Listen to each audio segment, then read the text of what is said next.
Welcome everyone. I like to do an intro, get some music in there in the beginning and the end to set the show in there. So I want to take the opportunity this time to officially invite everyone to the Soundpath to Freedom Music Festival, online music festival. It will be happening on the last weekend of August, 1st of September. We will have all sorts of freedom-oriented musicians, people invested in this in truth, health, love, and freedom.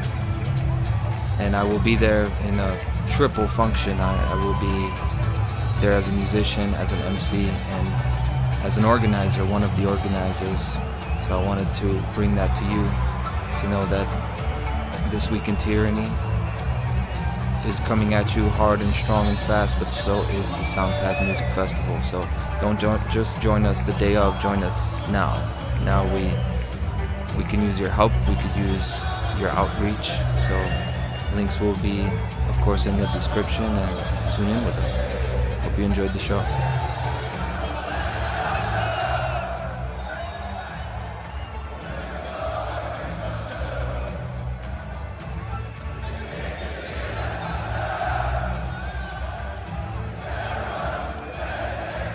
Hello everyone, welcome, thank you for joining me. It's This Week in Tyranny. My name is Conrad Rogas.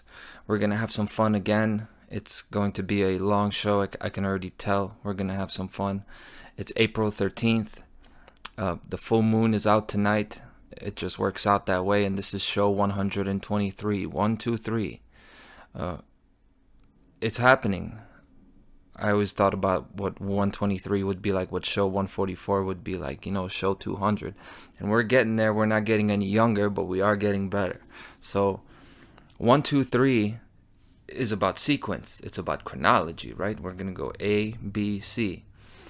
And this is why this show will be a true classic journalistic run through the news, through the big news stories. We're going to talk about it the way I used to do when I started this show. All the way back 2 years ago. Now, diving right into it, we talked about the tariffs last week, kind of a focused topic that we settled in on, and we're going to update, right? We're going to see if we were right, we're going to see if we were wrong, and what developments happened since then. So the update there is that the tariffs on Chinese products coming into the USA are now 145%. They raised it. There's a tit for tat, right? The USA tariffs on China. And I stressed primary sources, right? I stressed the importance of it. So we're going to, as our source, use the primary source, the Chinese one. I think that is a interesting outside the box thing to do. Of course, this what you're looking at is the actual publication by the Ministry of Finance of the People's Republic of China. Of course, it's translated into English, so there may be a little bit of grammatical inconsistency, but here it is. You could read it for yourself. On April 10th, it's a day that you're going to see again and again. It was Thursday. The U.S. government had announced that the tax rate for the peer-to-peer tariff on Chinese goods exported to the United States was further increased to 125%. China says that the United States arbitrarily imposed high tariffs on China, seriously violated international economic and trade rules, ignored the post-World War II global economic order built by the United States itself, and violated basic economic laws and common sense. It was completely unilateral bullying. China strongly condemns this. This was published on April 11th. Now, to me, that sounds very reasonable. And isn't it crazy? Isn't it crazy that we've gotten to a place where the American government behaves in a way that makes communist China sound like the ambassador for free market and liberty?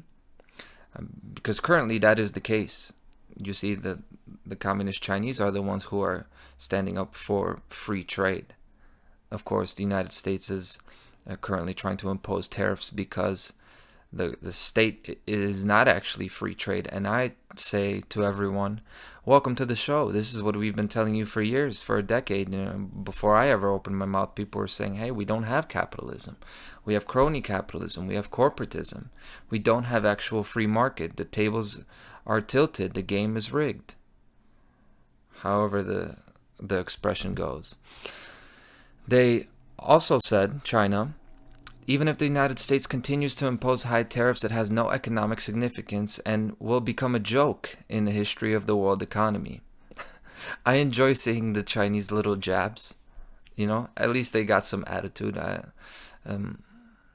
Yeah, it's not often you see that, right? Everything is so mechanical and people speak the same. And here, the Chinese publication is trying to be very professional, but at the same time, they'll put their little passive-aggressive jabs. Yeah, it is a joke. This is true. They invoke common sense. They invoke that these tariffs are a joke. I guess that's how it is, right? Sometimes in Hollywood movies, the villain speaks the truth, right? Or you could look at it the other way and say, are we the villain in this situation? Are we the ugly American? Anyway, we're just getting started here. This is just a warm-up, guys. But continuing with what China said, at the current tariff level, there's no possibility of market acceptance of American goods exported to China. If the US continues to tariff digital games, China will ignore them. I think that's a mistranslation. I don't know, digital games, but maybe they do mean digital games. Maybe that's what it is, because I have heard this. I haven't verified this story, so I'm just throwing it out there as, I guess, a personal opinion or hearsay. Take it with a grain of salt, that the tariffs are not even being currently collected. They're posted, they're implemented as an official policy, but somebody's got to get these taxes at the actual ports, at the actual airports, and word around the street is that that's not being done. So maybe these are digital games. Either way, China will ignore them, they say. However, if the United States insists on continuing to substantially infringe on China's interests, China will resolutely oppose it and accompany it to the end. Accompany it to the end. That last sentence is a truly powerful statement. And it's a true statement. And this is why we start with this, because it's important. If there was ever a global conflict between these two superpowers, which I do not believe there will be a real war, there's not going to be a World War III. I don't think so. But if there was, the Chinese government would not give up until the last person alive starved to death. That's when they would surrender. They wouldn't. That's the kind of national pride and identity they have. Because, and that's not something to be proud of, that's what an authoritarian nationalist mind control system does. It's not a good thing. In China, there's no such thing as an individual. There are only individual cells of the one greater organism, that is the People's Republic of China. And really that's the reason China became an economic superpower. That's why they are the West's factory and have been for decades. In the late 80s and early 90s, China shifted from being like a centralized, hardcore economic planning state, where it did the typical socialist thing, being incompetent, failing, pathetic, can't produce anything. That's what socialism does. They shifted to economic deregulation and letting in private enterprise and going to free market. Except China kept the authoritarianism. They kept the nationalism. The rule by fear and the censorship, the kind that is such a hallmark of communist regimes. They kept that.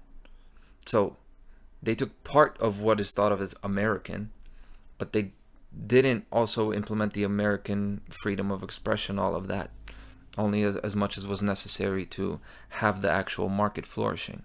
So they kept all that. They kept the military power. They kept control over fertility. They had the one-child policy China did from 1979 to 2015.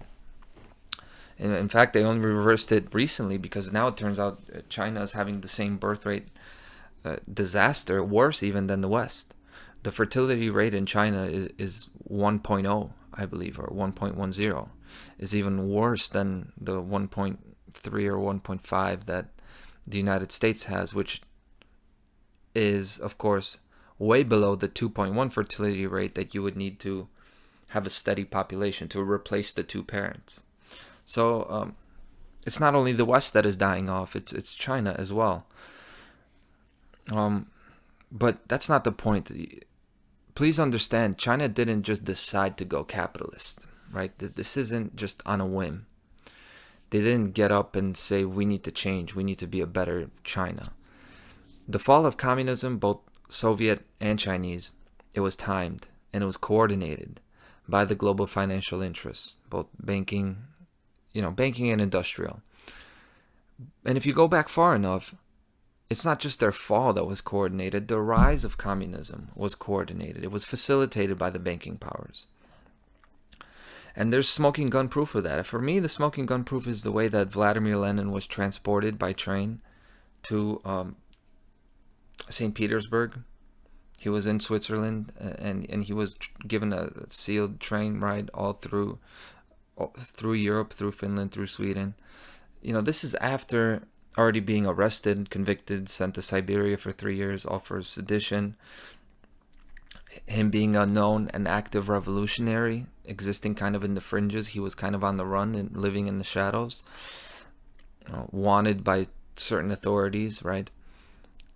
He had financed this train ride to St. Petersburg to start the Bolshevik Revolution and be the first Soviet regime. This is what happened. He got a sealed train ride through Europe, Switzerland, all through St. Petersburg, and you could look up the sealed train. Just look up sealed train. Oh, this is it. I included a picture of it. All through Germany, Sweden, Finland, and this guy got the Midnight Express all through Germany, Sweden, and Finland, and it's well documented, this, and it's also well documented how regime change throughout the world is preceded by major funding, especially in Latin America, Africa, and the Middle East, right? So I'm just throwing in a little historical fact right there to give you something, okay? It's not just me saying unfounded things, but there's much, much more to this, and it's not even a main point that I'm making here. So that's why I won't spend a lot of time on it, but it's not as well documented, and it's even more poorly understood that the world wars, the entire last 110 years of geopolitical history, it has been intentionally sequenced. I want to use the word scripted, but I don't want to say scripted because scripted makes it sound like it's all a show. It's all a show and it's all fake, and the concentration camps and all the wars and everything was fake. And that's not it. This is not it. I'm not here to tell you what is inside of Xi Jinping or Donald Trump or Adolf Hitler, right? Number one, because I can't prove it. But number two, and most importantly, we cannot give up our involvement in the world around us. So when I tell you that all of this stuff is controlled, I'm not saying that we don't have an impact. I'm not saying that the world, that there is no effect. I'm not saying that what you do does not matter. But we are getting this messaging from either side that we should drift away. The world seems to be drifting away from us, so we drift away from it. The taxes, the wars, the assassinations. Even though I come on here and I point out the narratives and I point out how it's all bogus, this stuff matters. It does all matter. I think that's important. I don't know if I stress that enough. So when I say that the fall of America and the rise of China, it's coordinated, don't slip away from the story. Like, don't give up because it's too complicated or what people say on the street is too frustrating to you. There's a story being told here, and we can refuse to read it, right? A lot of people say, I don't pay attention to any of that stuff. Well, I don't do that either. I make the choice to read the story. Not because I think politics is actually important in daily life, but I want the truth to be there anywhere, to be everywhere, even in the deceptive narratives of whatever the mainstream hot topic is. I want the truth there because it is there. And it could be easily looked at. It could be pointed out. So for anyone who's lost, people who are looking at a story like this, they're lost, they're fighting, they're struggling against a senseless injustice, they're silently suffering. I want people to see that there's a way out. There is an actual clear way to see this world. There's meaning. There's at least someone else out there. Okay? So if you just came for the news, you're getting some unsolicited advice. Okay? I'm sorry. I don't mean to preach to you. But it's important. Like, when you think about the news, don't just think of this as something that happens somewhere out there in the world and then you go back to your life, or something that others do to you. you have to think about yourself, like deep, deep, deep down.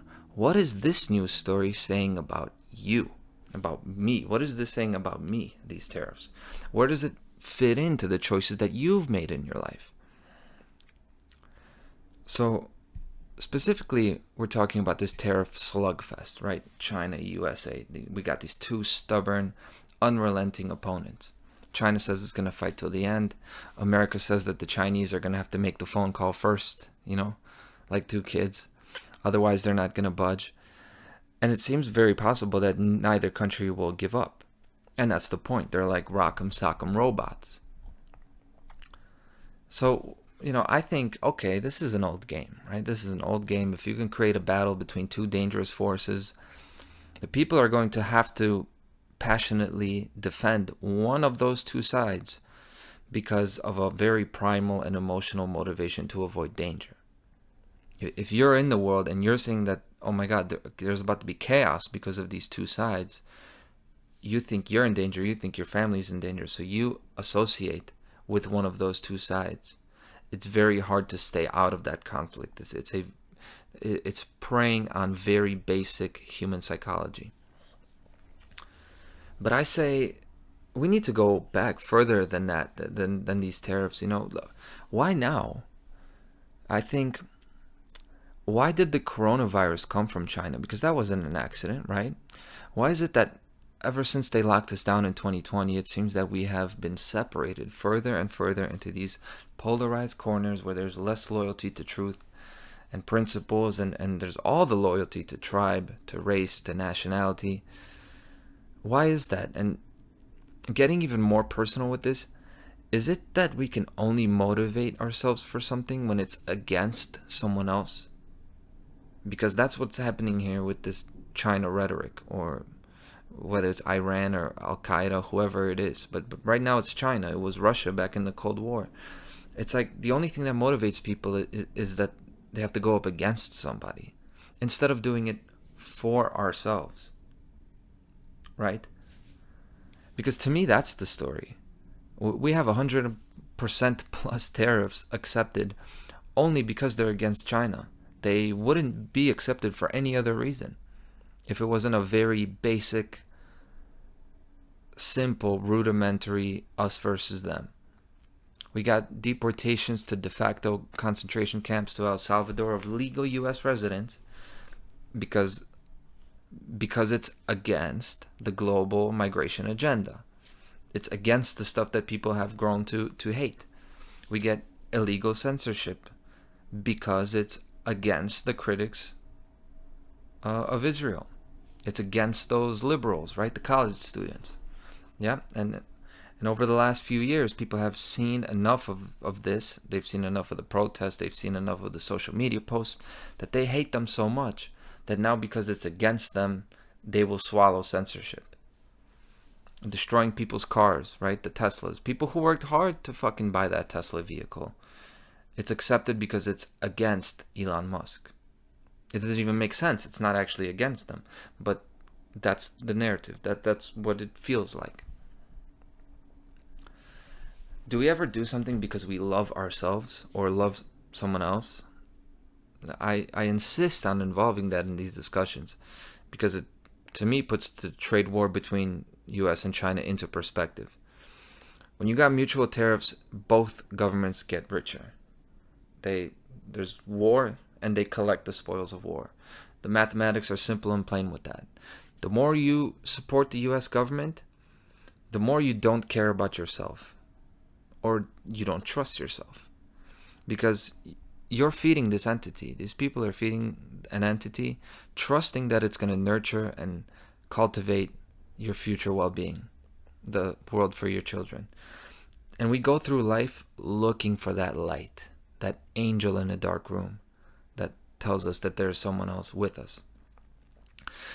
Now, maybe when there are more of us, more people who care enough to stand in the middle of this news story, this wild news cycle, and be a landmark of stability, like a lighthouse, to give them a chance. When there are more of these real lighthouses who are showing people what's really going on, well, then maybe fewer people are going to go to the false light shows, the big light shows, And those are the big main stories and political narratives. It's one big light show. Now, speaking of casting light, last week I talked about the tariffs, and I ended with this kind of, I called it a monkey wrench, which was really a warning of a potential unexpected development in the Trump tariff narrative. And that is that he could pull them back. And earlier this week, that was exactly what was announced. As of now, most of the reciprocal tariffs are on a 90-day pause. Of course, China is notoriously not included in that. The tariffs on China are not only ineffective, gotten higher. So they are still targeted, obviously. We talked about it. Now, he pulled the rest of them back. Now, it's not to say that another one of my predictions came true. That's not the point. Because I also said that Trump maybe could say that he was wrong about the tariffs, and then it would make him look better because he would look more reasonable and malleable. That, of course, didn't happen. He's remained bossy and stubborn just the same. So I actually didn't hit a 100% bullseye prediction, right? I'm still pretty proud of it because I didn't hear others saying that the tariffs would be pulled back. However, that's still not why I bring it up. I bring it up because the tariffs are actually still in effect, even throughout the 90-day pause. And this is what people don't get. So it's actually like, yeah, I was right, but actually I wasn't, because the tariffs that were paused, they were those higher percentages that you saw in the different countries that were on that chart, you know, this much percent, 70 on Bangladesh, and so on and so forth, right? But the baseline 10% for all imports is still in effect. And I actually highlighted that last episode. I highlighted the 10%, to not focus on the standout numbers, the 70%, 140%. I said this. No, it's a 10% tax on anything that crosses the U.S. border, and they have held to that. And I expect this to stay. And I don't think many people even know that that's the case, because, again, that's the point. That's the point of how they do this, how they manipulate in the media, because things are announced, big announcement, right? Big announcement, all the Twitter posts, all the social media posts. Then they get pulled back, 90-day pause. Who's going to press them in 90 days to follow up on next steps? Because by the time you do, it's no longer going to be the priority. It's going to be a different story that is the main story. So the result that you get is that things are in limbo. Things are in limbo and there's a gray area. And also, the headline's going to read, tariffs are paused, tariffs get pulled back. That's going to be the main thing that people remember. And they're also going to remember, except China. That it's still on China, right? So that advances that kind of rock'em sock'em robots narrative, right? Red versus blue. And then the vast majority of people doesn't even know that there's a baseline flat tax of 10% still. I think that's important. It's just confusion. Confusion and disruption of communication is a central key feature of governance in the 21st century. That's how they do things. And this is why, generation after generation, they push a revolutionary into power. Like Vladimir Lenin, he came out, okay, in the late 1800s, early 1900s. He was talking about revolution. He was talking about exploitation by the rich. People thought he was the answer. The guy comes around talking about, hey, us, the common working people, we've got to develop a class consciousness and take what's ours. That sounded right. Sounded about right. But what did he bring in? People thought he was the answer. People thought he was the change that, you know, would tear down the everyday injustice. And then he ended up creating one of the deadliest tyrannies in history. Adolf Hitler, same thing, comes around after World War I. The country's in total poverty and bankruptcy. Hitler points out the conspiracy against the German people, and there was one, the assassination of Franz Ferdinand, the whole occult operation there. He pointed out the tyranny by the banking interests. He also called for a revolution. People went for it because he talked about redemption, he talked about liberation. And through confusion, he built this control system in the name of freedom. People don't get he was actually building that in the name of freedom.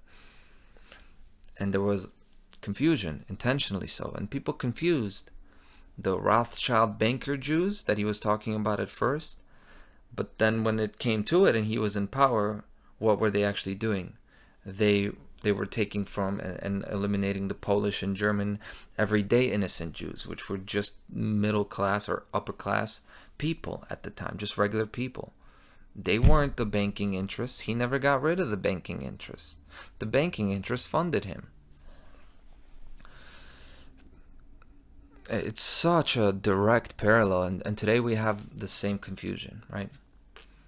Donald Trump speaks English so we can understand it, right? We can point it out and say, hey, this guy's lying. This guy's lying. He's building a technocratic system. He's acting on behalf of Israel. He's driving the country into the ground. I'm sure Xi Jinping is doing the same thing over to them in China. So it's not any different. They're both against their own people. And that's nuance right there. I'm not waffling. I'm not avoiding picking a side and committing to it.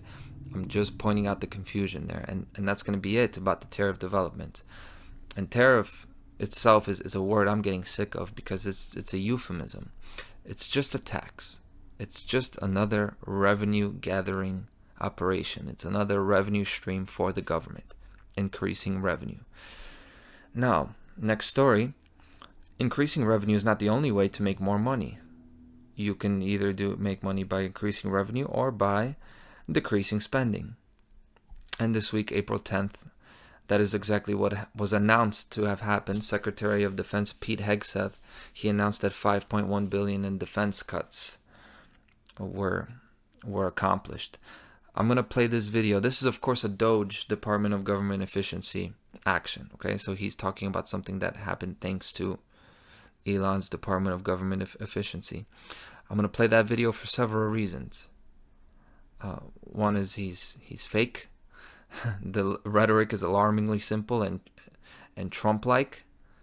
I'm a guy that appreciates a good acting job. I like wrestling. I like when the heel comes out and says, yeah, you know why you hate me? Because I do what I want. I lie, cheat, and steal, and the ladies love me, and yeah, I'm me and you're not. You know, I would appreciate a villain like that, at least a good character who can tell a good bullshit story, and those guys who can make the crowd believe that they are the character that they play. I would like that. So I don't like this guy. Not to mention Secretary of Defense. It's just not what it sounds like. This guy that you're going to see is at the top of an organization that bombs and kills. They destroy countries, they bomb villages. The U.S. military as a whole is a rabid dog mercenary of the international bankers. They are the mercenary, and they are Israel's dummy Frankenstein monster that does all of the demolition around the world in the Middle East. They do all the demolition around Israel for Israel's construction. As far as policy goes, that's how it works. So hear him yourself. Here we go. All right, we're back with another update on cutting wasteful spending here at DOD, and this one is, as they say, a big one. This is a big day. We're signing a memo right now directing the termination of $5.1 billion in DOD contracts. Not million, that's with a B. $5.1 billion in DOD contracts for ancillary things like consulting and other non-essential services. So here's a few examples. DHA contracts for consulting services from Accenture, Deloitte, Booz Allen, and other firms. They're going to save the department $1.8 billion. How about a software reseller contract for enterprise cloud IT services, saving the department $1.4 billion. A $500 million Navy contract for business process consulting. Again, process, lots of consultant for administrative offices in the Bureau of Medicine.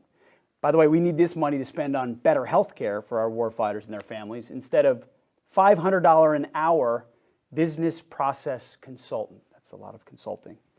How about this? A DARPA contract for IT help desk services that are completely duplicative with services already provided by our DISA workforce, saving the department another $500 million. We're also terminating, on the DEI front, 11 more contracts for DEI, climate, COVID-19 response, and related non-essential activities across the department. We are committed to rooting out DEI root and branch throughout this department, and we found 11 more contracts, and we're going to keep looking. So that's $5.1 billion in DoD contracts we're getting rid of. On top of that, in support of the president's priorities to stop federal funding for academic institutions that tolerate anti-Semitism and support divisive DEI programs, this week DoD is also pausing over $500 million in funding to Northwestern University and Cornell University, and that's on top of the $70 million in funding we've already paused at Columbia, Penn, Brown, and Princeton over the last few weeks, as if any of these institutions need more government money at all. So for your keeping score at home, today's cuts bring our running total to nearly $6 billion in wasteful spending over the first 6 weeks of the DoD DOGE effort here at the Defense Department. Their job is to go out and find the stuff that we can get rid of and then drive back into warfighting capabilities here at the Defense Department. So we want to thank our friends at DOGE. We want to thank all the folks here that have helped us unpack this, reveal it, and we're excited to make these cuts on behalf of you, the taxpayer, and the warfighters here at the department. Thanks. Addressing how he addresses consulting as superfluous, as really with a disrespectful tone. Obviously, when it comes to the military, I say cut all of it. So he's right in that sense that it's unnecessary, but it bothers me how pretentious and arrogant this stance is on consulting, specifically consulting. And Elon Musk's Department of Government Efficiency is actually at the center of this sort of attitude that is gaining prominence lately. That attitude of coming in off the street, somebody with no experience is going to walk into a room and point fingers and say, what do? You aren't necessary, prove your worth. And this guy Hegseth, he knows what consulting is. I mean, this guy's been his whole life in these government jobs, and it's offensive to my intelligence the way he frames consulting as a useless job. Because it's not a useless job. It sounds like consulting is just giving advice, like giving a consultation. Like it could be the kind of job where you walk around looking important and you got the name tag, you got the business card, but you don't actually do anything. That's not what it is. That's not what consulting is. These people come in and they look at a problem that's systems level. They look at it at a systems level and they figure out the solution. Often they'll invent a whole new way of doing things with the solution. For example, like a database that doesn't work. Like a critical problem that would fracture the day-to-day operations. A breakdown in production that could collapse the operation. They call the consultants and the consultants solve it. And they tell them what they need to do. So it's actually like the most vital and important job to create the idea. Not just A, B, C, the roles involved to actually implement the solution, but to create the idea, to solve issues at the systems level, the causal level, okay? What I do is consulting, right? I come around, I'm like, okay, I know what we need to do, guys. This is it. And it's not, obviously, I'm not just me. These solutions have been pointed out before. How do you get to liberty? How do you get to dealing with the corruption? How do you get to increasing health and improving our communication? These answers are out there, but this is what we are. We're not the actual builders. We're just the consultants. That's why I'm speaking into a microphone, right? I stress this because this attitude to make cuts from the outside, it's a problem in modern thinking, not just in government, but everywhere. And it started long before DOGE. And this is the reason that customer service gets worse. This is the reason products are lower quality. This is the reason you call a company on the phone and you got the electronic service that you're never going to get to speak with a real person. Because people that are managing decisions without having had the experience in the job from the ground up, that's the problem. They make arbitrary decisions because they look at it on paper. Because they only know paper. They've only learned on paper. So they don't have the experience. They don't have the mind of the proprietor, the entrepreneur. They don't know what it's like to be the self-made boss who understands every job from the cafeteria guy to the janitor, right? To the consultant, to the secretary. They haven't been with them on a daily basis, working with them. They don't understand every job and every role inside the company. And these are the kind of guys that claim efficiency. They will fire this guy, they'll hire this guy because he's got better statistics or he's got a better record, but there's actually no chemistry there. There's actually no cohesion. They just do things on paper. And looking at the bottom line doesn't always tell you the full story. That's my first point with Pete Hegseth and the way he announced this. The second point is, at no point does this guy stress that the net amount of spending will decrease. They never say that, okay, we cut all this spending, it's going back to you. It's going back to the taxpayer. No, he said it's going to drive them up. We're going to drive it back into war-fighting capabilities of the Defense Department. So they made all these cuts that have to do with consulting and things like that, right? That are not necessary. And their great improvement is that it sounds like the way he said it, drive back into war-fighting capabilities. It sounds like they're going to buy more bombs and planes. So is this actually good? Good to cut that unnecessary spending? It's ridiculous. They don't ever say that you're getting that money back. It's just a reorganization, just like USAID is being reorganized into the State Department. So it's not actually that they're cutting. And I've said this, like, the efficiency doesn't mean there's going to be less spending. Doesn't mean there's going to be less resources put into this war machine. It's just going to be more efficiently used. So it's going to make it even harder to deal with. But not to dwell on that. So I don't see any net decrease in defense spending on the horizon. But even if there was, even that wouldn't be a good thing, because the government is going to have that money elsewhere. Where is it going to go? The health department? I don't trust the health department, the education department, the FDA. They don't need to have money. They need to have less money. So more money in, less money out. Not that that's even happening. It wouldn't be good if it did, but even that's not happening. But that's the narrative. And I think, hey, doesn't it just seem like our government is doing what China did in the 80s and 90s? It's like they're completely changing their ideology. China changed their ideology from socialism to, still socialism, but actually commercialism. And that's what I see going on under this president. It's like they're going to keep all their power and control that we saw under the liberals, right? The power to censor, the power to silence and arrest, detain without trial, the power to shut the economy on and off at will. But on top of that, this government is going to push for deregulation. That sounds like a thing that's anti-deep state, but is conceptually good in a free market. But of course, this is going to increase the power of government by making it easier to approve toxic medications, easier to roll out poisonous products, and it's going to make it easier to avoid legal challenges to surveillance, all these things. Just like China in the 80s, they're going to keep the worst things about it, but they're going to make themselves more powerful due to implementing some libertarian or freedom ideas, some of them. It's just more mind control.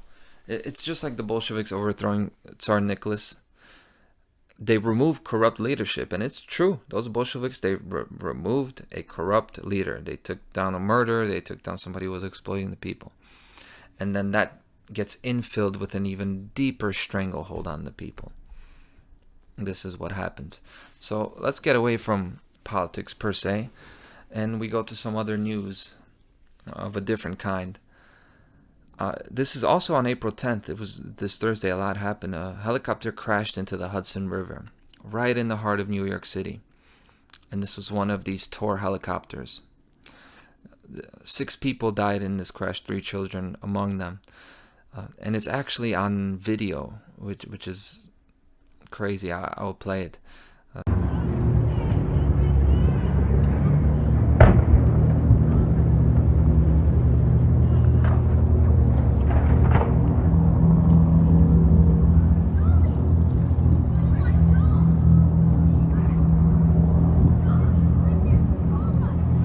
This is Agustin Escobar, his wife, and 3 children, and then the pilot that went down in this helicopter. Now, Escobar was the global CEO for rail infrastructure at Siemens Mobility, and that was he was before the head of Siemens Spain. Siemens is a huge company, like one of the. It's a multinational technology conglomerate, they call it. So we've got a CEO dying in an accident. It reminds me of Brian Thompson, the CEO of United Health Group, one of the top 10 companies in the world. With accidents like this, when we talk about it, I kind of move outside of the authority that I can speak on things with tariffs, because at the end of the day, we don't know what happened with this accident, and we are talking about people who lost their life.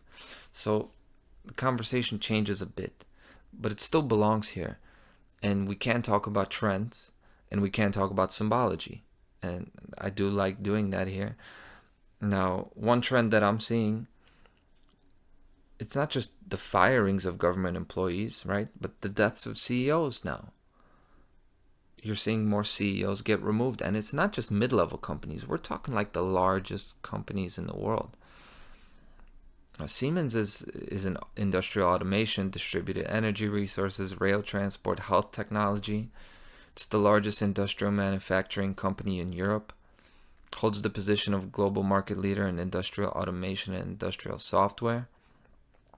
They even bought Westinghouse a few years ago. Like, they were the number 2 energy producer of energy in the world, behind General Electric. This is a huge company. So when we talk about multinational corporations, of course we cannot rule out the possibility of an assassination. This guy's high ranking in that structure. So it would not be surprising at all if this helicopter was sabotaged. You saw the video, it was just falling out of the sky. So they had to have lost the rotors in midair. They lost the power. So if you wanted to sabotage that flight, all you would have to do is attach a very small explosive near the rotors. And if you were to detonate it in midair, not only does nobody see it, okay, there's no evidence, no one will find the evidence of the explosive, because this Tor helicopter clearly is going over the river, so it's going to fall into the river and sink it. No one is going to differentiate that from the other pieces of debris that fell. And then also you would sink all the evidence that is on board. The pilot, the family, they're going to be underwater, and no matter what is there, any evidence would not only be soaked in water and destroyed, but having that be at the bottom of the sea somewhere, you now control even the response. It's kind of a perfect setting for that, if that is the case. His wife also worked for Siemens, also was an executive at Siemens, the company. It's something to keep in mind. And the way I see it, assassinations happen for one of 2 reasons. One is psychological operations, like the JFK assassination, like the attempted Trump shooting. It's not as much even about the person that they need to be gotten rid of because they're a threat. It's more so because the result of that, the things that you will be able to build off of, the emotional and psychological impact of that event, is something that you want moving forward. That's one. And 2, someone actually being in a position where they're a big enough obstacle for a big enough agenda. Big time plans and agendas. And then people get removed. And this could be the case here, right? But I'll also make a case for the first one. And that means I'm going to talk about symbolism and the psychology. But now I want to be respectful here, because this is the photo. This is the family that died. And I look at them and I look at the kids, and it makes me very sad. These are human beings, So my heart goes out to them and their families, and I always feel uneasy when I go into numerology and symbolism when it's about people's tragic deaths that just happened, because these aren't characters in my show. Like, these people lived a full life of experiences that matter, and it's not my intention to exploit their experience or diminish them. At the end of the day, I know nothing about this guy, if he was a good guy or not. You can't get that from somebody's LinkedIn profile. I know zero. But we've seen enough of these ritualistic aspects, these disasters and the numbers involved and the symbols involved, that it would be irresponsible not to do it. Okay, so people have told me, they listen to my show, but sometimes when I go into this real deep occult stuff, then they lose me. Like, it's great, it's fine, you do a good job, but then you talk about this stuff and I can't really follow it. And I get that. I understand. I think some people are more inclined to this symbolism stuff than others. It takes like a certain kind of way of thinking, like an affinity of thought. But also, I just want to say, but it's not really difficult. It doesn't mean you should give up on trying to understand symbolism, because it's actually simple what I'm about to say and break down. What's complicated is the connections and why that would even be the case. So just keep in mind that the why is not always clear. It's just like connecting the dots. First, you got to connect the dots to see the picture. It is like it is the opposite of the way you build things. The way we make things usually is we see the image, we visualize the outcome, and then we make all the little connections. We lay down the foundations that are going to make up that image. With this, you're working backwards. So you're seeing all of these little things, you're connecting them one to the other, and at the end, you see the picture. So I just kind of have to defend myself before I even do it, because I know I lose people on this stuff, and I don't even do it all that often. So just a general overview of this.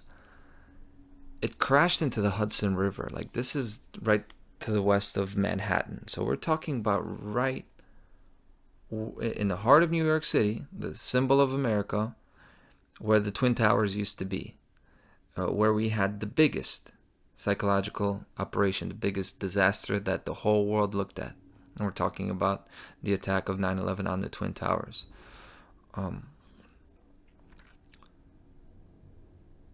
That is kind of the basis for this. Keep this in mind. Now, you look at this helicopter, you got N216. It's just a picture, right? But 216 is 6 times 6 times 6. The triple sixes, again, not. So let me just make the connections, right? And then try to tie it all at the end. N is the 14th letter. This happened, of course, on April 10th, so it's 410. So I'm seeing 4, I'm seeing a 1, I'm seeing 410. Also, Long Ranger 4 is the name of the helicopter. I think about the 4 flights on 9/11, right? There were actually 4 planes. A lot of people don't know this. One crashed into the Tower 1, Tower 2. Then a plane crashed into the Pentagon, allegedly. Of course, this is all alleged. I'm not saying what crashed where. I'm saying this is the symbolism.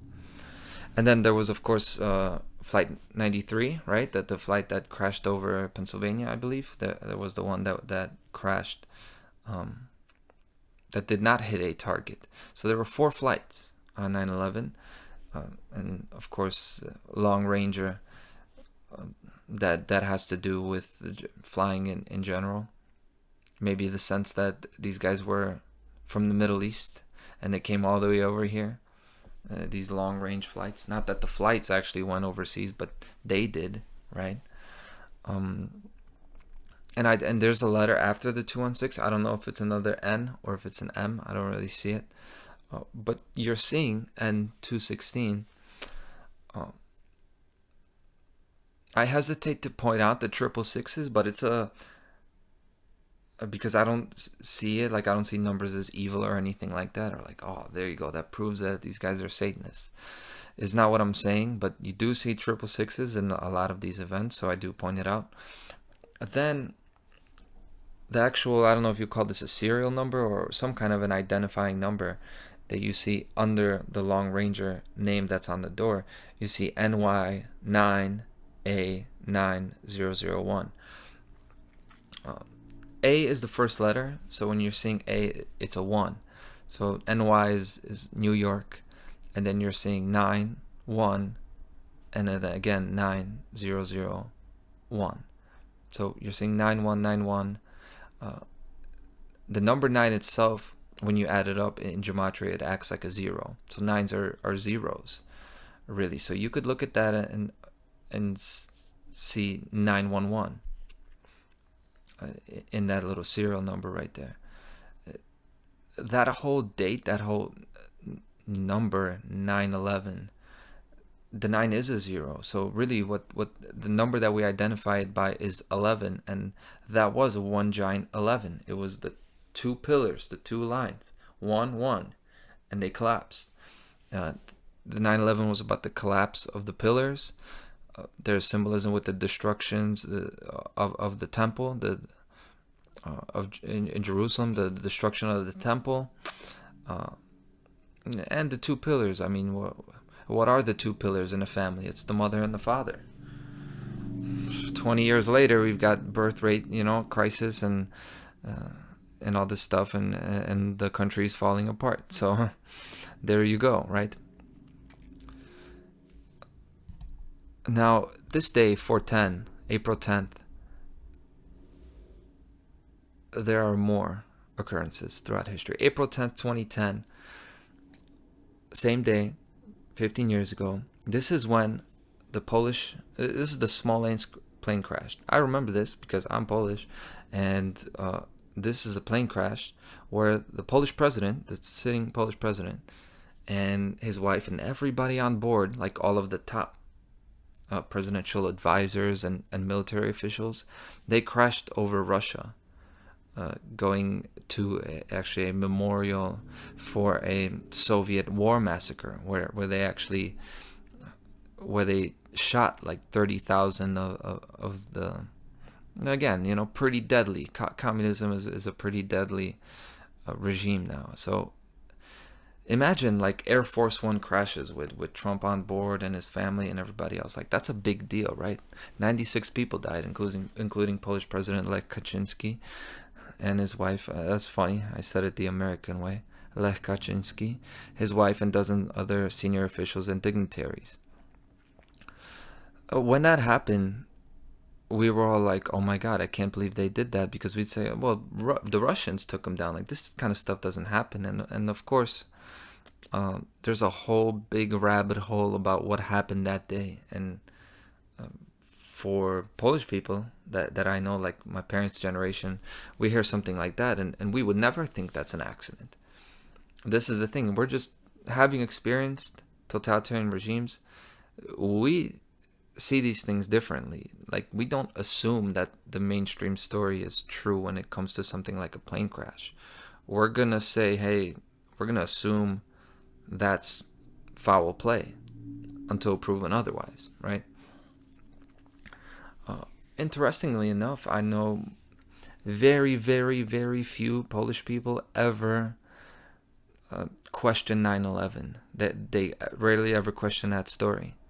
So there's a dissonance there. I think it's because they don't want to believe that the root of the way that the American media and government operates is the same way that the Soviet one operated.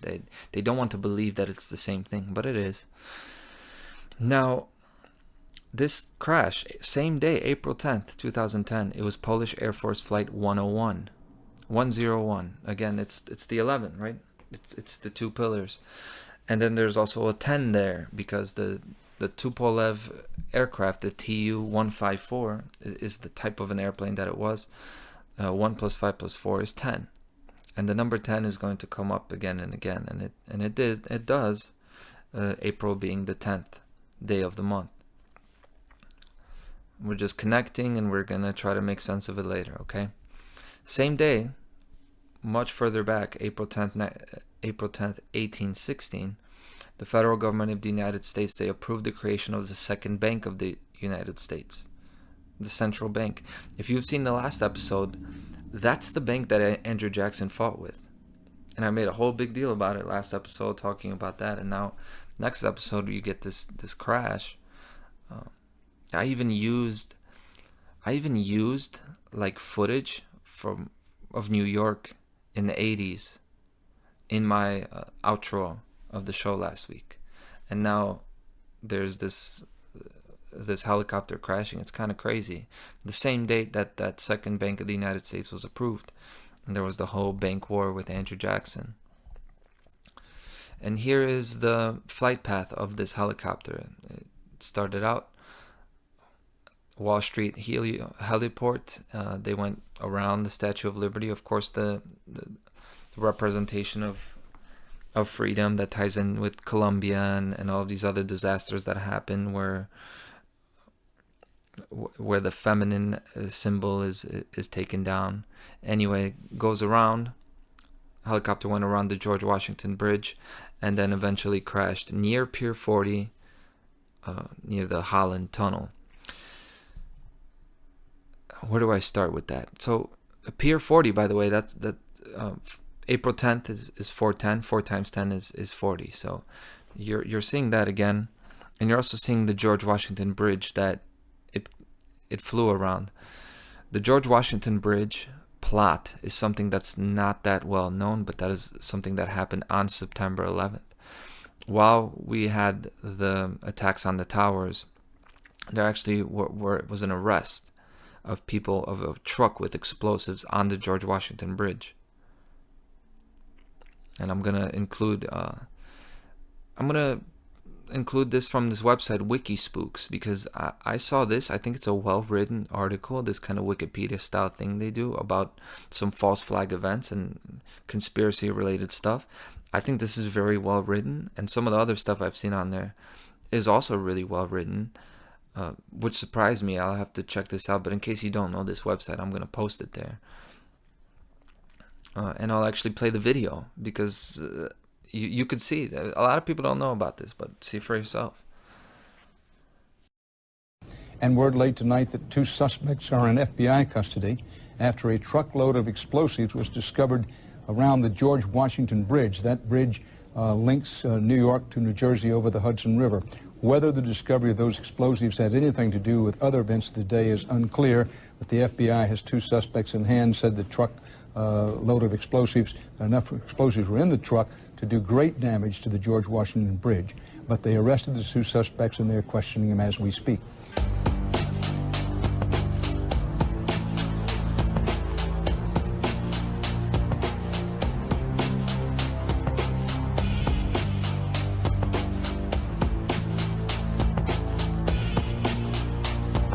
John Miller, I gather, has just heard of an incident in New Jersey.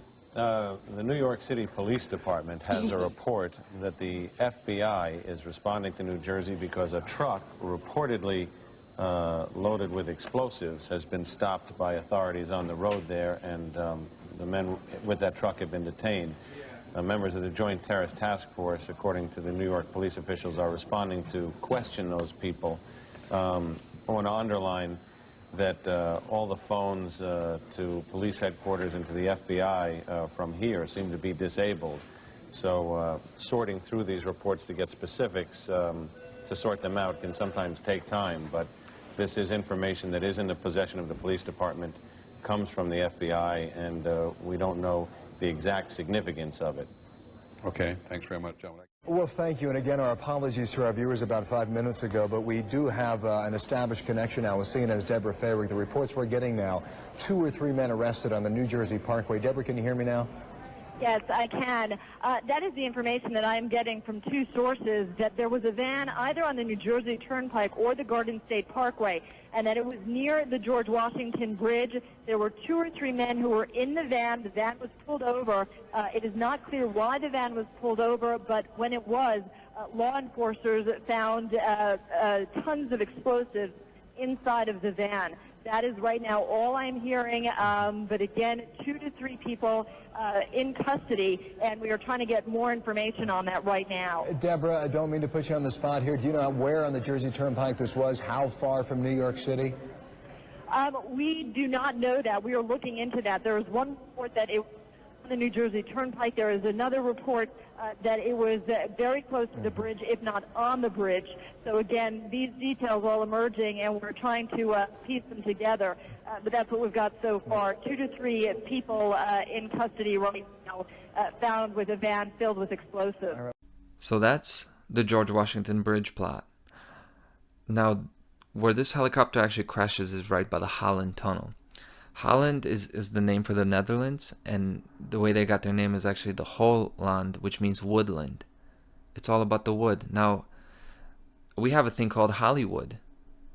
Hollywood is, of course, again, what happens in Hollywood, right? Big, recorded narratives, stories. Then you get into the moon landing and CGI and Hollywood and all that. But anyway, the Hollywood itself, it has to do everything about the holly trees. And trees in general and forests in general. Because this invokes the symbols of the owl and the grove. And now you're talking about the occult orders like Skull and Bones. That, of course, George Bush, his father, was a known member of, right? The 322. All of that. The Skull and Bones Secret Society. And other secret societies. And really, that's really kind of rudimentary stuff. The reason these orders identify with the forest and the owl is just about having vision, seeing in the dark, seeing from a bird's eye view, seeing what other people don't see, and going around, undetected. This is why they identify with the owl. It's also a symbol of intelligence, right? So, of course, they identify with that. Now, we have the number 10. We also have the number 100. This is April 10th, the 100th day of the year that this happened. Then we had the whole thing with the bank, the same day as the bank gets approved. You think about how the World Trade Center is the symbol of economic American dominance. It's all about the $100 bill and the U.S. Bank. You got Ben Franklin on the $100 bill, the only non-president to be there. It doesn't Benjamin Franklin... not saying that he is this villain, but the only non-president to be on the money. It kind of symbolizes occult leadership in this country, right? Somebody who rules from behind the scenes, or at least didn't take office. Anyway, you could see that differently. Now, really, the Hudson River and seeing this helicopter crash into the Hudson River made me think of this airplane that landed on the Hudson River. I remember seeing the movies about it, the stories, and that was U.S. Airways Flight 1549. That was January 15, 2009, which kind of blows my mind. I didn't know that it was 2009. Now I was 13 years old, so it is what it is. But this is the well-known emergency landing that a pilot made after engine failure. It was known as the Miracle on the Hudson. No one died on this flight, but there were 100 injuries. I saw the 100 number again, and I thought it was interesting. Now 1549, the flight number, that also adds up to 10, because it's 154, just like the 154 Tupolev that crashed over Smolensk on that day, April 10th. 154 plus 9, the 9 is like, so it's 1 plus 5 plus 4, having 10. 10 plus 9 would be 19, but 1 plus 9 would be, again, 10. So it just reduces down to 10. I hope you are still with me. April 10th is also when Thelema was written. Thelema, the Book of the Law. So you talk about occult orders. Aleister Crowley's most well-known Thelema was written April 10th, 1904. That was, and it's actually a feast. It's like a occult holiday. The feast, or the feast of the writing of Thelema. He wrote it on 8th, 9th, and 10th. This is the story of Aleister Crowley, the well-known occultist who basically channeled this. He he channeled this while he was in Egypt, in Cairo, and it was like dictated to him, or he dictated it at noon. There were one chapter on the 8th, one on the 9th, and one on the 10th. So to this day, it is like celebrated in some occult orders, like the actual anniversary of when the Book of the Law was written. Thelema, so, you know, people talk about Aleister Crowley and see, oh yeah, those are the occult Satanist rulers. Crowley, is not that he was a good guy, but Thelema itself, there's a lot of good in that book, and I won't pretend to have read the whole thing, because I haven't read Thelema, you know, board to board, but I hear quotes from it, and there's a lot of good in that book. I'm not going to pretend to read it. I think, how many of us actually read entire books these days anyway? So I'm not ashamed to admit that I haven't read it. But he said about this, about Thelema itself, and kind of converting people to it, he said, "Success is thy proof.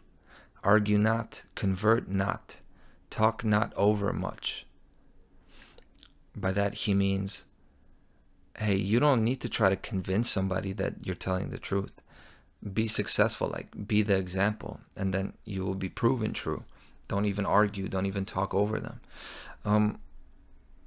This is why I think Thelema and some of Crowley's writings are, like, we could really use those. I think a lot of people could use that, because I totally resonate with that. I'm not going to talk over you. Like, we'll see who wins. But of course that's controversial, because it's occult and Kabbalah and everything. But you know, going into that is what turned my life around, really. I looked at this world from every angle. You know, I took the left-hand path, and a lot of my decisions then reversed from that course, really. But you know, so there's nuance to even that too. And the 10 itself, speaking of the occult and Kabbalah, the 10 is a symbol of the Kabbalistic tree of life that has, of course, 10 spheres. This is the tree of life. It also represents the human being. I won't really go too deep into that, although I should. It's definitely going to be in my book in like 3 years. But the tree of life is absolutely a relevant symbol for occult orders. And the 10th of April is the first 10 of spring. So you've got the spring equinox, the 21st, the new season of life begins, right? If you really think about life, you wouldn't start your year on January 1st. Nobody really does that. It's when it's spring. The spring is the beginning of the season of life. So think about now people who are adherents and they practice Kabbalah and the occult, right? They know some things about the truth, about life, about the secrets of life, right? They identify with the owl and all this stuff. They do that, and at the same time, they're controllers. They're control freaks. They want to keep their money. They want to cut down any competition. They want to make sure they squash any freedom movements. Both of those things are occurring at the same time. So when they look at their year, they look at the spring season beginning. This is why you have what is called the occult season of sacrifice, that Mark Passio has talked about. It's just an increased frequency of these kind of disasters and sacrifice and killing events and wars happening around this time in the springtime. Of course, the Katyń massacre, that the reason that Polish plane was flying over to Smolensk is because it was an anniversary of this huge massacre. I mean, they killed the best of the Polish nation. I always say if I was around at those times, I would have been dead so fast, because that's what happens during war. They get the bravest, they get the most courageous. They kill the best of the people. And then a lot of the people that are left over today, they're the weasels. They're the weasels. They're the ones who sold out the brave, the people who are fighting for freedom in those days. They sold them out. And now these are the guys behind the Polish flag. Polish patriotism. This is why I don't get choked up about colors and national anthems and none of that. Because anybody could stand behind that. Stand behind yourself. You know, that's what I say. But anyway, let me not get too excited too early. I think we're about more than halfway done. I'm pacing myself, okay? I'm pacing myself. I'm going to have some fun with it, you know? The spring season is their new season. So this is when they do these actions, because not only does it throw you off guard, but the way they see it is like, hey, we're watering the ground. We're watering the plants. Like, we're ready to get it rolling. We've put in together the prep work. So some people are going to get assassinated. You know, some stuff is going to blow up, and we're going to keep moving. We're going to implement our agendas. We're rocking and rolling. And that's how that works.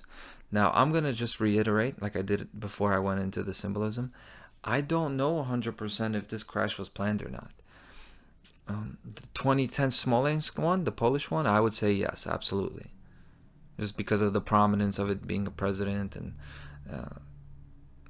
that one's too obvious.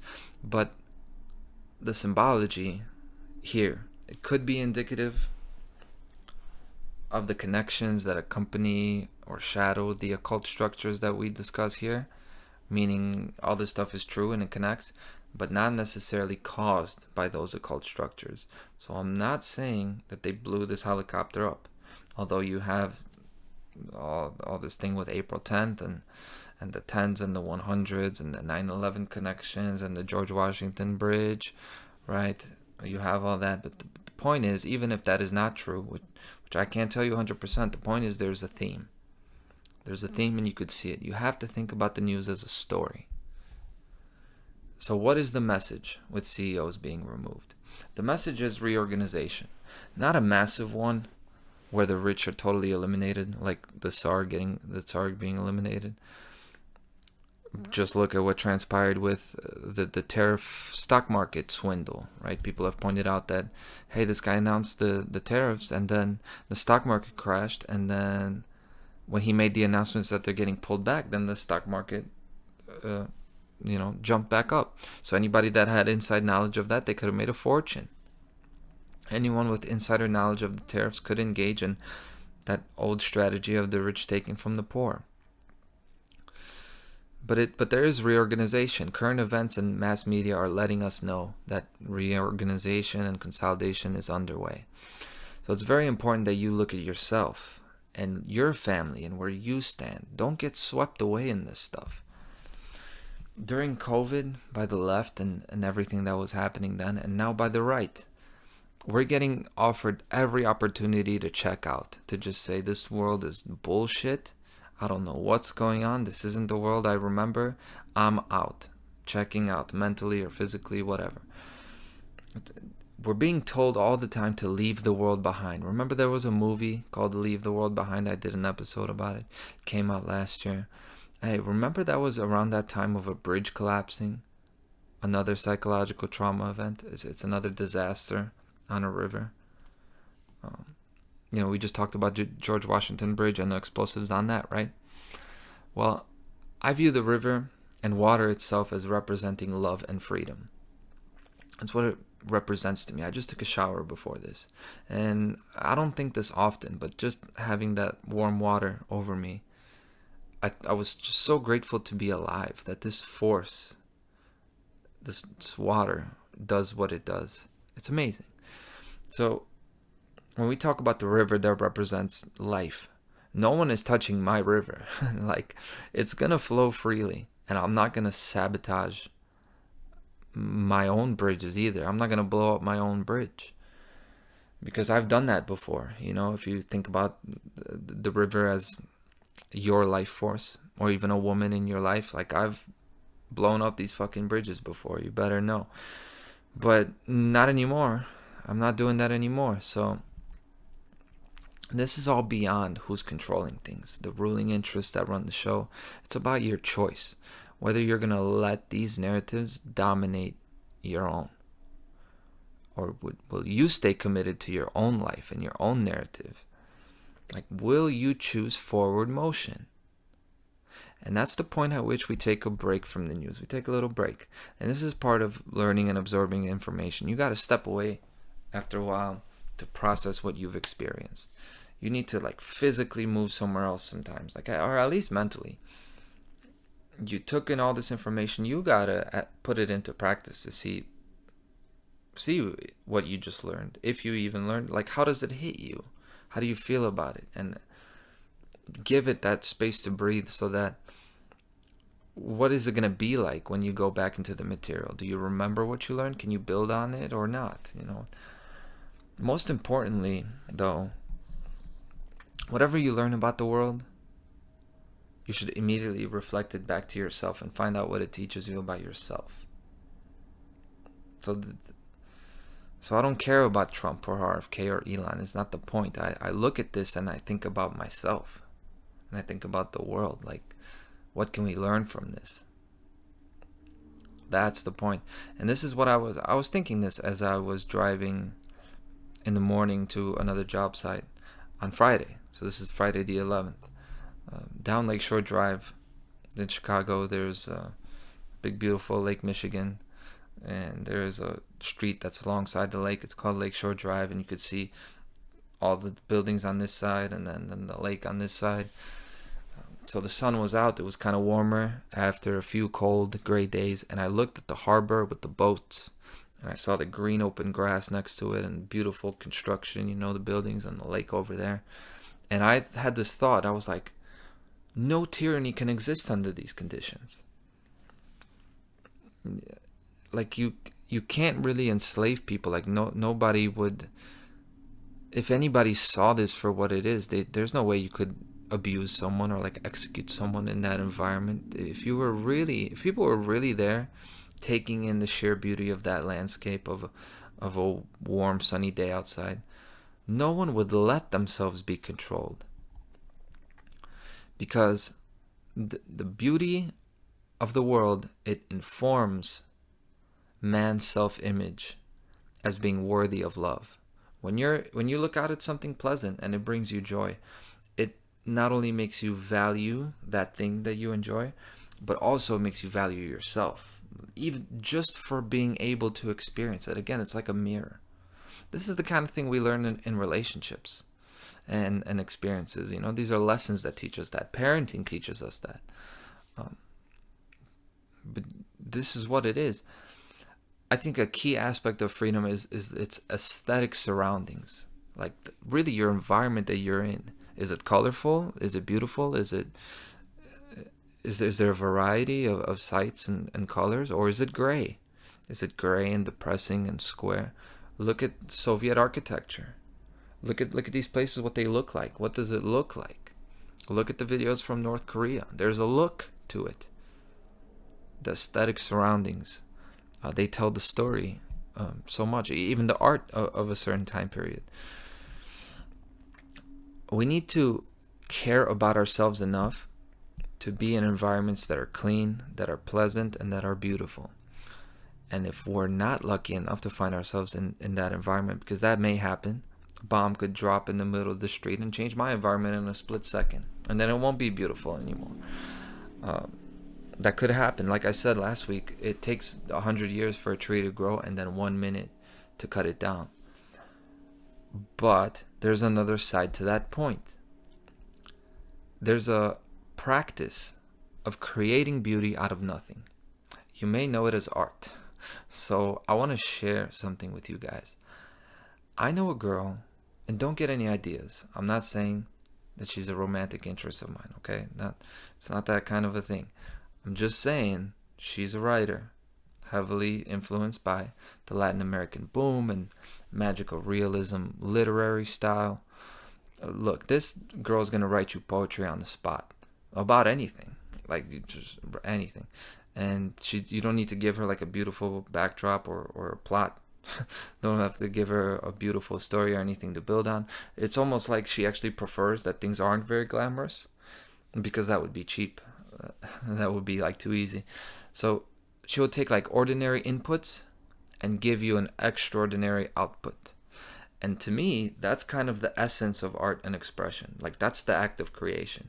you're going to take what you're given. It may not be much at all, but you're going to give something of yourself and make it something that was not there before.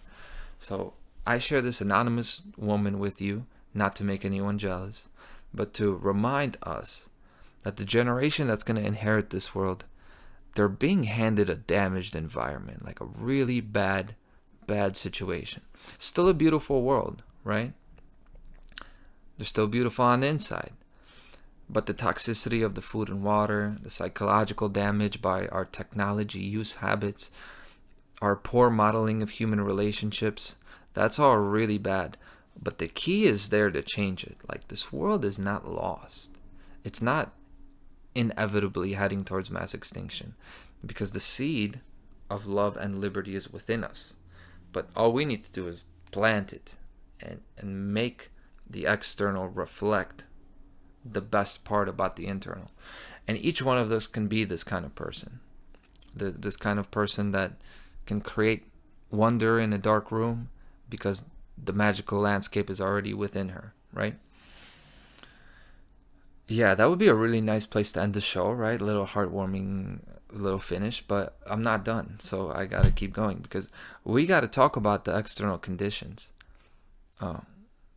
The way that we inform, the way it informs, influences, and shapes the person living there. When we're talking about that, we're actually talking about health. And people have been saying, you got to talk about RFK, talk about health. All right, we're going to talk about health, as in the physical condition of the human body. Well, it's crucial, right? If we are not in good physical condition, how can we be happy and fulfilled in life? And actually, I'm from a city where people are into fitness and stuff. Like, on average, people are so into such poor health that the goalposts have even moved for what the word health even means. In my city, a lot of people are working out. They look nice, fucking hot people out here walking around. They look better than me, and that's great for them. But I know that a lot of people have a medicine cabinet full of drugs when they get home. All sorts of stuff they're tied. Not to mention the mental issues, other chronic issues that follow them.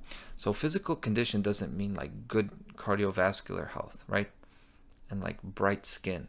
It means the body fires right, hormonally, physically. That mentally you can think, you could withstand stress. You're strong enough to do things. You're conditioned enough to have endurance. You can moderate your eating and drinking habits, right? You don't feel pain daily. You don't get sick. Now, already I'm almost 100% sure. I'm like, everyone seeing this has something on that list that they don't live up to, including me. I don't have all of this. I had a back issue that I messed myself up a few years ago. This is why I always do this, and I adjust myself because I do already deal with these problems, right? And I'm not even in my 30s, so I'm not saying I'm the beacon of health. In fact, maybe only that writer girl would check off the entire list. Because most people don't, and that's okay. That's the way it is. Well, I start with that because the final topic of this episode is going to be health and the U.S. Health Secretary, Robert F. Kennedy Jr. And by the way, I saw both him and Donald Trump and Elon Musk there in Miami last night when I watched the last few fights of UFC 314. It blew my mind how unhealthy these people look. It seems like there's like veneer or veil, like a poster that looks good. They always look the same. Like I don't know if they have the makeup, they have the lights, but it's like a poster that they put on. And behind them, I imagine there's like a clothespin that's holding the whole illusion together, right? And then the fighters who bare their soul for the world. I hate that they come out there and they stop and they acknowledge Trump and Elon so many times. How many times I've seen it, I want to throw up. And they talk to them and they all this stuff, because it's just such a reversal of life. The fighters, they're absolute masters of physical health. They actually damage their health, right? destroy themselves in order to perform at an extreme level just because they have that ability. That's a choice they make. But they're so healthy. And then there's a lightheartedness and a joy about them and a freedom to performing there, that they can do something that's so stressful, so difficult, and have so much fun. So they draw the crowd, and then they're truly connected to the crowd. They actually love them, and the crowd loves them. Even after seeing them at their most vulnerable, they've seen them at their worst. Now, contrast that with the guy sitting in the front row, the president. He's always in a suit. He's always trapped. He's always a slave to public opinion. He's not doing what he loves, but instead he's forced to repeat bullshit to the people, to play a role. And when he walks out, the crowd cheers for him too, but they don't love the real him. They don't love the real him. They love the image and the story that has been crafted for him. Trump and Elon, they're held together, like if you can imagine these pulleys and levers and systems and anchors and the entire operation of public relations and storytelling is what's building up their name, their image. And that's why they look sick. That's why they look unhappy. To me, that is my view. And that's my context for what I think about RFK. It's not that I like or don't like him. It's that it's not even him. It's not even him. The U.S. Health Secretary is a oxymoron of a title to have. How can he even talk about health when it is clear that he cannot tell the full truth? And if somebody can't tell the whole truth, they're not worth your time. It doesn't matter what they do. You don't trust them. It's like, it's like if you had it's like if you had a chainsaw, or like you had some kind of a machine operating. You're not going to watch or hope that it's going to, whether it's going to, it's not a really good analogy, but it's like there's no choice there. They have no choice there. You cannot count on them. Maybe he blows up a building, maybe he doesn't. It's not even up to him. It's like Russian roulette. It's like throwing the, what's it called? You throw the little circle and you bet on red or blue, and like you don't sit there wondering about which one it's going to land on, unless you're a gambling addict, which kind of says the whole story, right? He can't tell the full truth, okay? And I don't care what the reason or excuse is. It doesn't matter. If he cannot be honest about vaccines or measles or autism, then nothing's going to change anyway, because the modern health system is diseased. So I don't put much value on the changes that he's implementing. And he's called a 5-month inquiry. He has called to establish the cause of autism. And I think this inquiry is going to be a bigger disaster than me trying to explain the analogy about the whatever you call it. Like, it's not blackjack, the thing where you... Roulette. That's roulette. Yes. You throw in the little thing and red or blue, okay? So anyway, he's called a 5-month inquiry that by September they will know the cause of autism. That's what he announced on Thursday, actually, on April 10th, again. I'll play the video first. And we're trying to refocus the press to get them to pay attention to the chronic disease epidemic as you've asked us to. We have now 38% of American youth are pre-diabetic. This was unknown 30 years ago. Every child that becomes diabetic, there should be a headline about them. We have 100 million adults who are pre-diabetic or diabetic.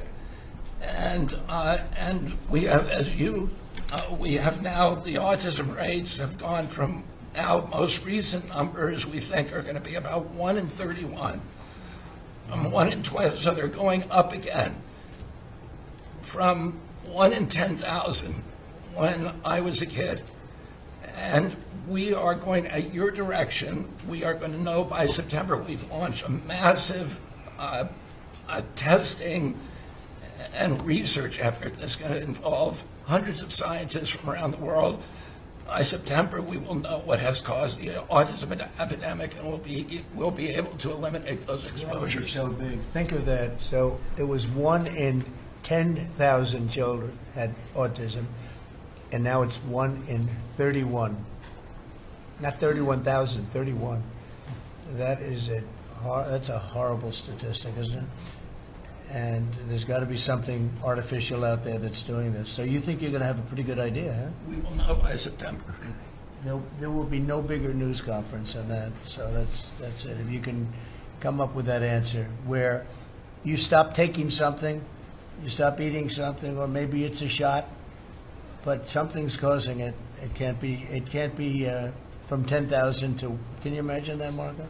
That's a big number. Thank you very much. You're doing great. Thank you, Bobby. So my question is, what makes this inquiry different in the, like, how will it be successful? Have the conditions changed of the administration?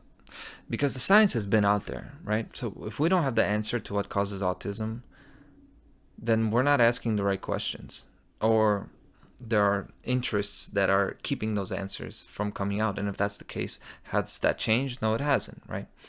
And anyway, what a joke. What a joke it is. It sounds Stalinist. Like we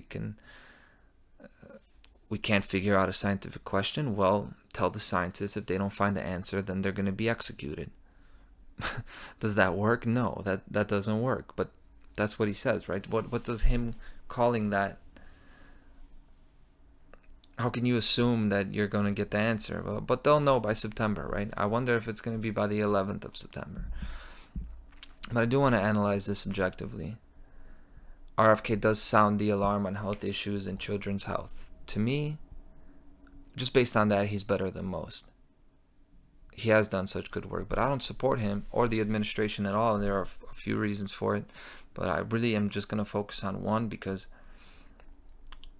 with RFK, I would have to study his life, like his statements again throughout history, like his records of statements, because it matters to me to be accurate and fair.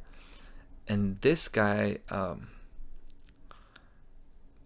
not going to totally throw him under the bus based on his work that he's done. So, but the one thing that I hold against him, that is the only thing you need, is the primary charge against him. His big crime is that mixed messaging.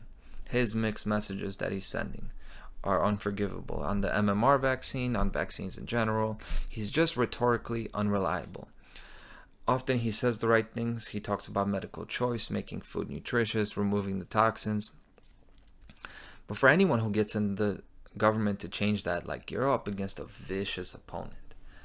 And you're not going to stand a chance unless you hold to principles, like with zero waffling. And he has already waffled, like a month, 2 months in. He's already totally been spun around and been hypocritical. And if you look at his past statements compared to now, there are many I could list, but the most obvious example is just on childhood vaccination.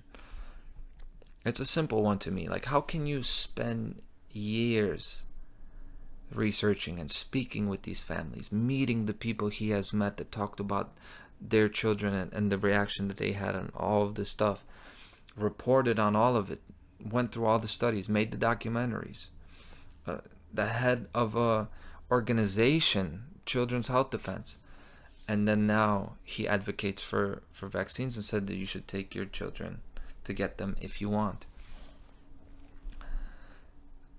But when I look at his life's work, it's like remarkable and extensive. So I hate to even cut the guy down, because, you know, the last few months is the last few months, but there's a lifetime of work there, and I have so much respect for it. So it's tough, but there's nothing worse than mixed messages. Mixed messaging is the worst, and I can show no mercy for that. No trust, no mercy for this guy.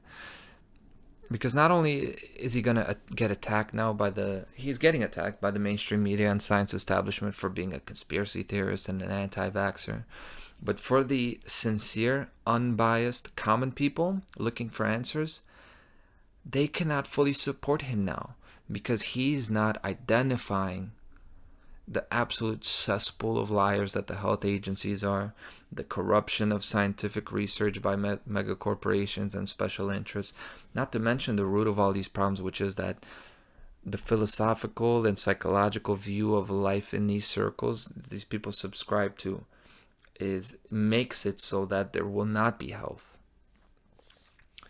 And even worse, any success that he has, whatever steps he takes forward, it's going to be disrespected, it's going to be ridiculed and associated with an incompetent and detached personality. Like Trump, like Elon, like Hegseth, what's her name, Levitt, the press secretary. I mean, these people are so incredibly unlikable. Or, with captains like that, the team's guaranteed to lose. Nobody's going to buy their jersey. Nobody's going to support them. And now plenty of people do support them for now. But history will not smile on these people because they're not telling the truth. They're not telling the full truth. Or it's possible that he doesn't even see it around him. But you don't get the benefit of the doubt from me. Haven't we been betrayed enough? So it's a short story on Mr. Kennedy will come up again in the future. But for now, we're going to leave it. We're going to leave it there, and we're going to end the show with some principles of health. Starting with, what is human life? That should be the first thing about health.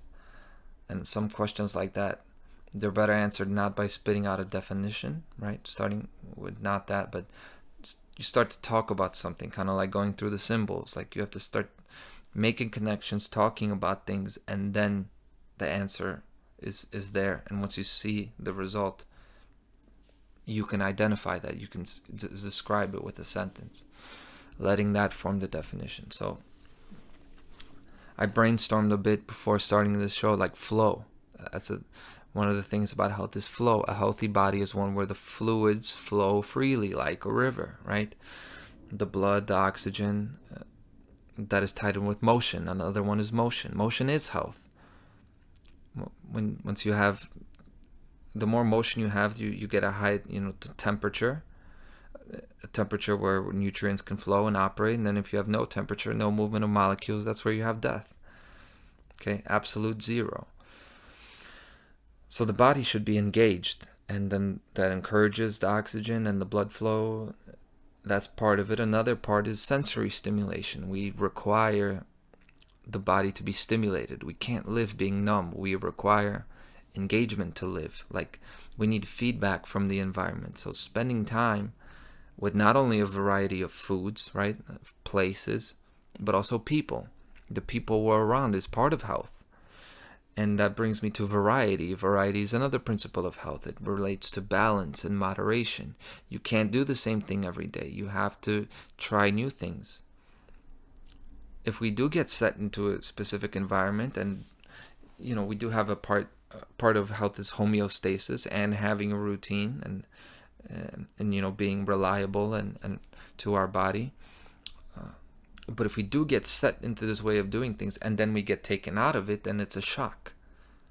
Like, shock is a thing that happens with the human body to new environments when we take a body out and put it in a new environment. And this is why the natives got smallpox back in those days when the Europeans came. That's why you get sick when you travel. You go out, different environment, different time zones, and you get sick. Like, that's what happens. It's also why you get sick on the weekends, because our body is an amazing self-healing machine, but we override and overwhelm our self-healing properties by taking it out of rhythm. And rhythm is another principle. It's really the last one I'm going to talk about. I'm not even going to talk about it. Rhythm is too, you got to see my funnel presentation for that. But I think specifically in childbirth, rhythm is something that's so important. And rhythms in general, cycles, and the way, aren't we interfering with all of our rhythms just with the technology and the radiation? But instead of talking about that, right, like that's the conversation about health. And we didn't even get started on really diet or exercise at all. But the conversations on health, they always get so dogmatic these days, like vaccine statistics, and the person that doesn't want to see the statistics, or talking always about exceptions or anecdotes Well, my grandma did that and she died. And so what are you saying? Oh, look at this. You say that this vaccine is bad. Well, look at all these kids. Look at how much they're suffering. I hate it. That's why I don't talk about the health issue a lot, because health goes to the deep core of what human life is, and there will always be exceptions when it comes to human beings. So there's no such thing as a dogmatic answer or a diet or a lifestyle that works for everyone. And the way I see it, health is all about the bell curve, the middle two standard deviations. But too often it's about the outliers. People talk about the outliers in health. That child that died of measles. This guy didn't take the shot. This guy did. Look what happened to him. And there are extreme cases that require super expensive medication to keep somebody alive, right? Then there are other cases where somebody has a specific diet that works for them, but it won't work for somebody else. And we exist in this like abstract conversation of dogmas in health, and not talk about what is actually helping everybody in the middle. What are the general rules? What are the general principles? Not the exceptions. And this is what I mean when I said we're not asking the right questions about autism. Like, if we think about autism, like they're going to do a 5-month inquiry, right? I'm going to do like a 5-minute inquiry. Autism, let's keep it simple. Let's keep it a common sense. It's clearly a mainly, again, like 95%, right? We're talking about the middle two standard deviations. 95% neurological issue. And there's a spectrum to it, right? Asperger's, autism. At the intense end of the spectrum, the children with autism, they can't even speak because there's a disconnect between motor function and the visual language center. Watch the documentary Spellers. They cracked the code to this. And those kids can communicate now where previously they couldn't. And they figured out it's because of they have to incorporate the motor aspect of it. So this is neurological damage. Now, what is known to cause neurological damage? Mainly metal toxicity, heavy metal poisoning. Look at the ingredients list of vaccines. It's there. But that's not the only place where we have metals. That's not the only place where we're going to have metal poisoning. So there's not going to be 100% answer, and we should not expect one. But based on this, I think we know what the way to proceed is, right? It's like you don't just look at a child vaccination schedule like RFK says. No, you don't just look at it. That schedule should, yeah. Hope I don't get censored. This is exactly why I won't be the health secretary, though, because the people with the answers, they never get put in front of the masses, because the news that we just explored together for an hour and a half plus, maybe 2 hours with videos, the politicians, the CEOs, all the people we look up to, they are for the 95%. This is what the messaging, the narratives are directed toward. Most of the world is going to buy that. But there are outliers. There are people in the group, they're like the people in the green over here who are special. And the common answers don't satisfy them. They want the truth. They seek more. They don't buy the thing that the other 95% gets. And every now and then a hero gets built up to represent that 4% in the green. And it's hard not to fall for it. And I think we have RFK being a guy like this that is going to get not just the 95% or you know the 50% of the Republicans that make up the 95% in general, but the more nuanced ones, the more enlightened people, the ones who are not so easily swindled. I think some of them could go for the RFK, Elon, Trump train because of Kennedy's extensive work throughout his life, and these are the people that could follow somebody like Alex Jones, and somebody that could for a long period throughout their life be saying the right things, but at a key moment they take a detour and they get these people back into the bell curve. That's how I see it. And without knowing anything about him personally, I don't give the guy the benefit of the doubt. Any of these people that I talked about, I don't trust them. I don't trust people in the alternative media. I don't trust anybody that has a big enough following, like after a certain point. Actually, that's not true. It's not about how popular they are. My basic point with that is I don't trust. We know Alex Jones has essentially been someone it was an operation to get people into the fold, or maybe it wasn't an operation and this is just how the human mind works. Maybe he genuinely did that, but I'd say it's a good bet that the guy's a liar. RFK lost the benefit of the doubt because he's not telling the truth. Now I think about a guy like Del Bigtree. That's the next question. That's the next question. Is a guy like that going to be like this, like RFK, or is he outside of the bell curve? I'm not saying that there's no choice. Everybody has a choice to be in this bell curve or not. Almost everybody that we've seen get any sort of a following has proven to just funnel people back into the main, back into the masses. But I refuse to be a character in this bell curve. This Week in Tyranny is about making sense of it all the confusion, all the infighting, all the complications, making it simple and easy to understand.